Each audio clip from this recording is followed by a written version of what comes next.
Menteri Perdagangan Zulkifli Hasan menyatakan pemberian izin hak guna usaha atau HGU di Ibu Kota Negara yang baru atau IKN Kalimantan Timur hingga 190 tahun bertujuan demi mempercepat investasi. Ia menjelaskan sebelum Peraturan Presiden Nomor 75 Tahun 2024 tentang percepatan pembangunan IKN ditekan oleh Joko Widodo, tidak ada kejelasan soal status lahan di IKN. Kalau kemarin kan belum ada kejelasan, jadi gimana orang ngebangun nggak ada tanahnya. Kemarin itu baru selesai aturannya ditandatangani Presiden, kata Zulhas di kantor DPP PAN di Jakarta pada Ahad 14 Juli 2024. Perpres tersebut bertabrakan dengan sejumlah aturan mengancam kedaulatan negara.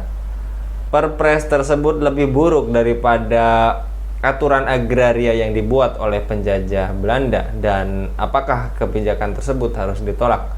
Untuk membahasnya kami terhubung dengan Direktur di Economic Future Institute, Bung Yuwana. Kita sapa terlebih dahulu. Assalamualaikum warahmatullahi wabarakatuh, Bung Yuwana. Waalaikumsalam. Kabar baik, Bung Yuwana? Alhamdulillah. Alhamdulillah. Dan terkait HGU di Ibu Kota yang baru atau IKN hingga 190 tahun, apakah merupakan legasi yang buruk dari Presiden Joko Widodo di masa akhir jabatannya menurut catatan Anda, Bung Yuwana?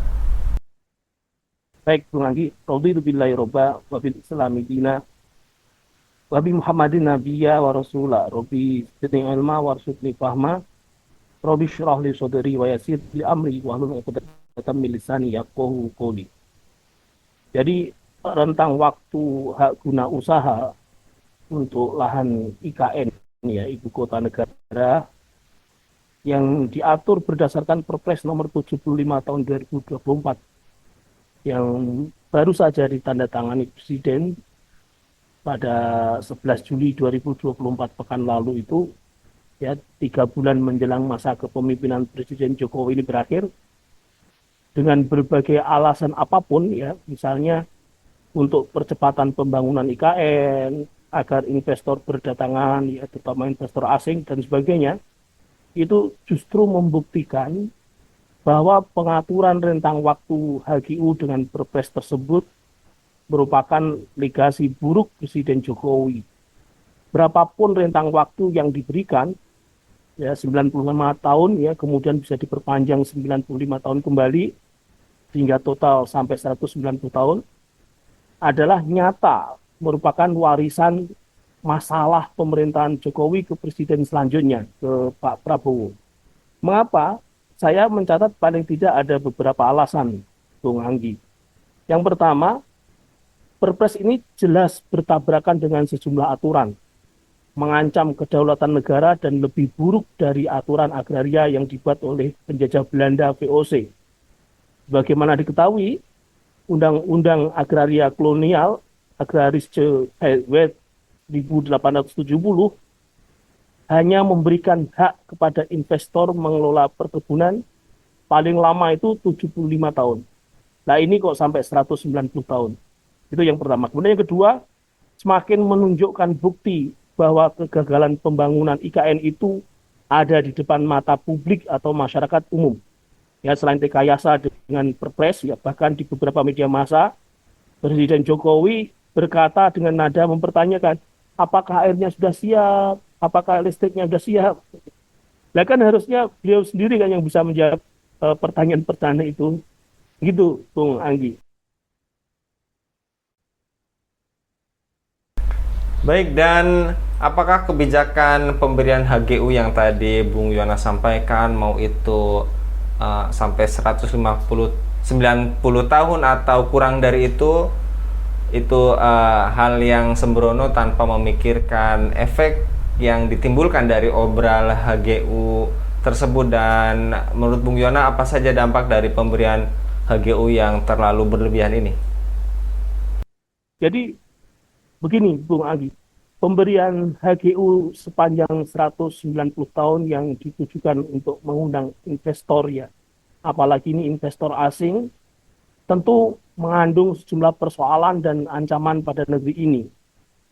Bagaimana tadi saya jelaskan, pertama, Perpres ini melanggar konstitusi, dan kedua, lebih buruk dari aturan kolonial Belanda. Menurut konsorsium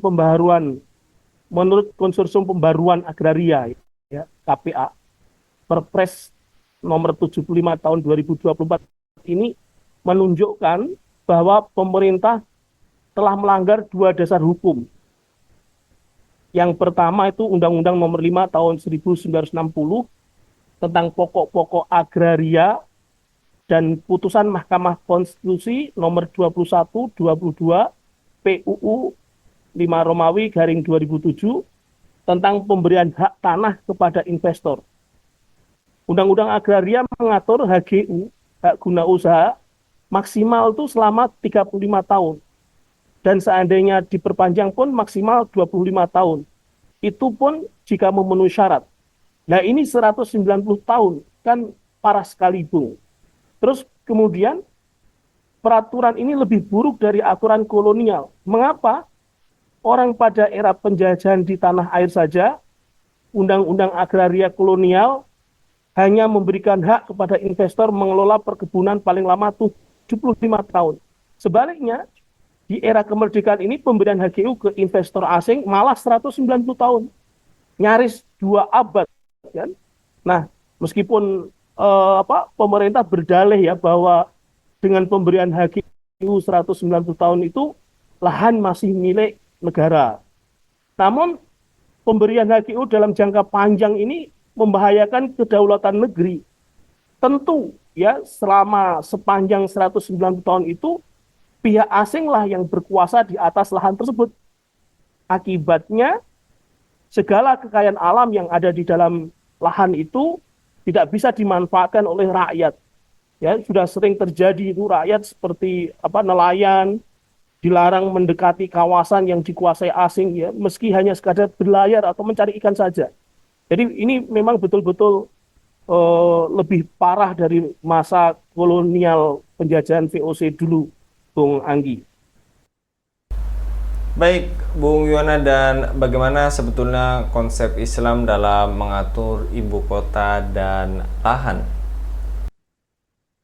Jadi begini, Bung, dalam catatan saya paling tidak ada 5 poin konsep Islam dalam mengatur carut-marutnya pengelolaan lahan ini.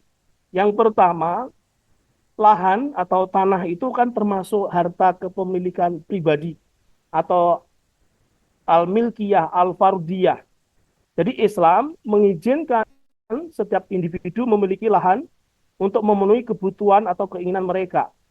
Misalnya untuk hunian, untuk tempat usaha, sawah, ladang, dan sebagainya. Jadi setiap individu warga negara, baik muslim maupun non-muslim, ya baik muslim maupun kafir, berhak memiliki lahan ini, ya baik lahan secara zatiahnya, tanahnya itu maupun lahan dalam arti sekedar hak guna usaha. Itu yang pertama.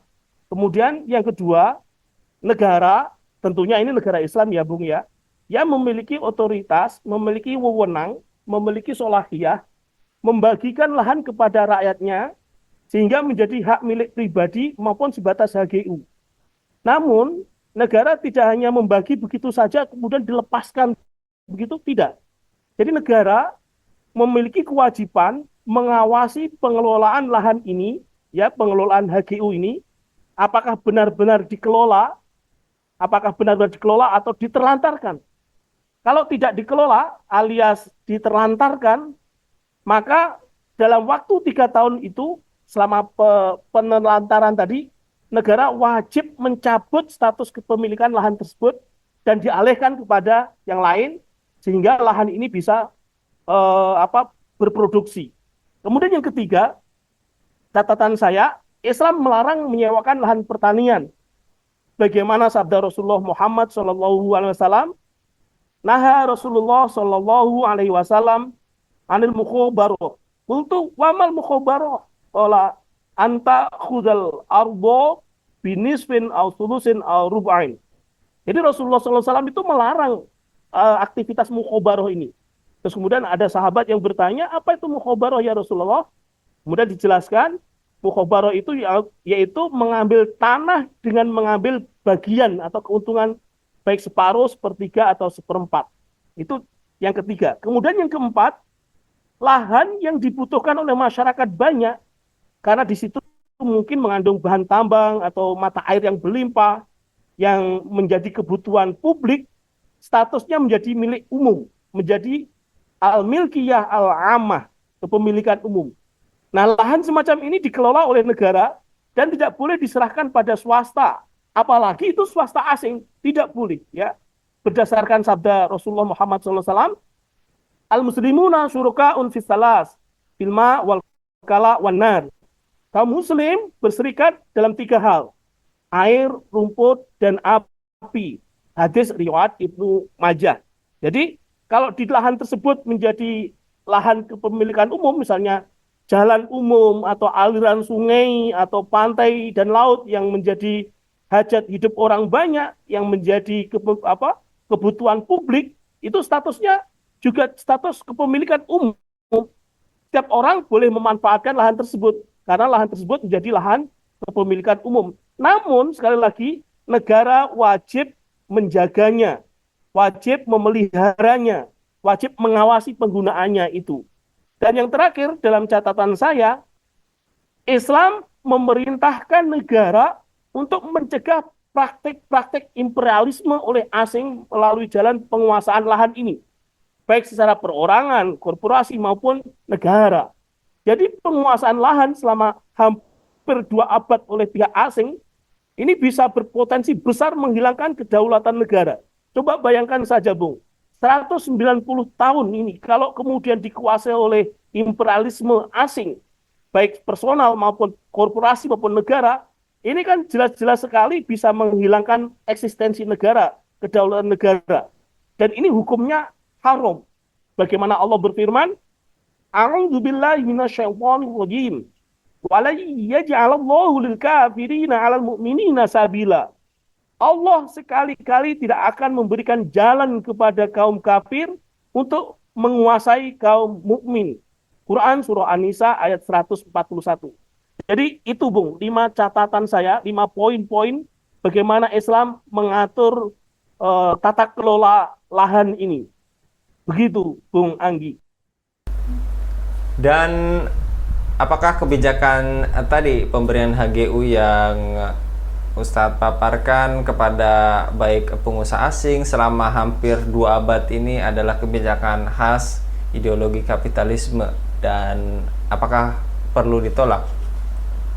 Ya, ini sangat jelas sekali, Bung. Jadi sejelas matahari di siang hari begitu. Kebijakan ini namanya privatisasi atau swastanisasi. Mungkin bisa juga disebut liberalisasi. Pada intinya, kebijakan ini adalah negara tidak mau turut campur dalam proses pembangunan. Termasuk dalam hal ini adalah memberikan HGU kepada pengusaha asing selama 190 tahun agar mereka yang melakukan pembangunan. Jadi negara dalam hal ini, pemerintah ya, khususnya rezim Jokowi ini, hanya mau seenaknya sendiri. Jadi kebijakan ini merupakan ciri khas ideologi kapitalisme, ciri khas sistem ekonomi kapitalisme. Negara yang menganut ideologi ini, dia gencar melakukan privatisasi atau swastanisasi di berbagai sektor, ya. Ada sektor sumber daya alam, ya, dan termasuk lahan ini secara luas. Nah, Bung Anggi, selain itu, negara kapitalisme juga lebih berpihak kepada kaum kapitalis, ya, bukan kepada rakyat, kepada oligarki. Ketika pemerintah mengobrol HGU ratusan tahun kepada investor asing, penduduk setempat di kawasan IKN justru terancam kehilangan lahan dan tempat tinggal mereka. Misalnya warga Pemaluan, Kalimantan Timur terancam digusur oleh otoritas ibu kota Nusantara. Terus kemudian warga Sepaku, dia mendapatkan peringatan agar tidak melakukan kegiatan apapun di atas lahan yang dianggap milik Badan Bank Tanah. Dan pembangunan IKN ini juga mengancam lingkungan dan kehidupan masyarakat sekitar. Ada ekosistem mangrove di Teluk Balikpapan seluas 2.603,41 hektar yang terancam rusak dan mengancam keberadaan berbagai satwa di sana. Kerusakan alam akibat pembangunan IKN juga mengancam penghidupan hampir 10.000 nelayan dari Kabupaten Kutai Kertanegara, 5 Kelurahan Maridan, Mentawir, Pantai Langu, Jenebora, Gresik dari Kabupaten Penajam Pasar Utara, juga para nelayan di daerah Balikpapan. Nah, lebih dari itu, ketika negara menggadaikan lahan di IKN kepada para investor asing untuk dikuasai selama 190 tahun itu, ada jutaan rakyat di tanah air yang tidak memiliki sertifikat lahan. Presiden sendiri mengatakan pada tahun 2015 bahwa dari 126 juta bidang tanah milik masyarakat, ada 80 juta masyarakat yang tidak memiliki sertifikat. Jadi ini jelas-jelas sekali keberpihakan pemerintah ini tidak kepada rakyat. Nah, kemudian kalau kita lihat ya banyak kasus sengketa lahan. Pemerintah justru malah menggunakan hukum domain verklaring, warisan hukum kolonial, bahwa tanah yang tidak bisa dibuktikan kepemilikannya itu ya dengan tidak adanya surat atau sertifikat, ya sertifikat hak milik otomatis menjadi tanah negara.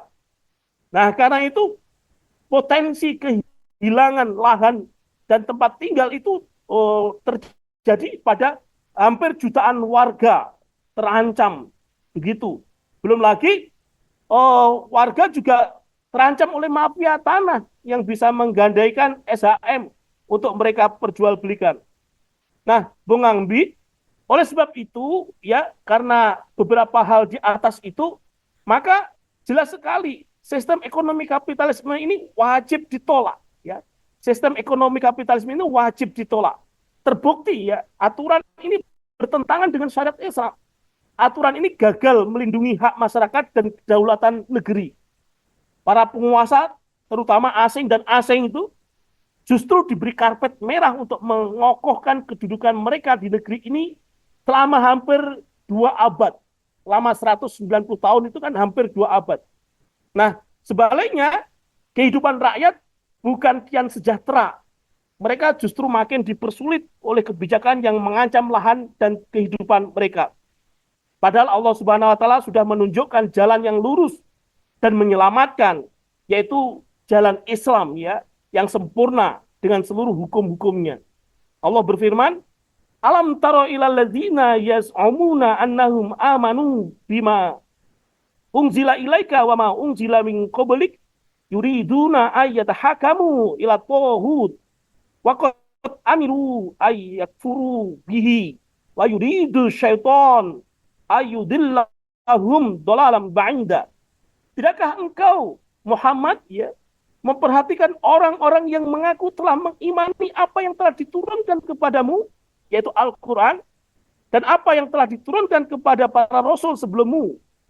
Mereka malah ingin berhukum pada tauhid, padahal mereka telah diperintahkan untuk mengingkari tauhid tersebut. Setan memang bermaksud menyesatkan mereka dengan kesesatan yang sejauh-jauhnya. Quran surah An-Nisa ayat 60. Begitu, Bung Anggi. Wallahu a'lam bishawab. Baik, jazakallah Bung Yono untuk pemaparannya pada kabar petang kali ini. Mudah-mudahan ini menjadi peringatan keras bagi kita bersama dan wajib ditolak. Mudah-mudahan Bung Yono senantiasa dilindungi oleh Allah Subhanahu wa Ta'ala dalam setiap aktivitasnya. Demikian pemirsa Hilafah News yang dirahmati Allah, jangan lupa untuk subscribe, like, dan share sebanyak-banyaknya. Semoga menjadi amal kebaikan bagi kita semua di dunia dan di akhirat nanti. Saya Anggi Suara undur diri. Assalamualaikum warahmatullahi wabarakatuh.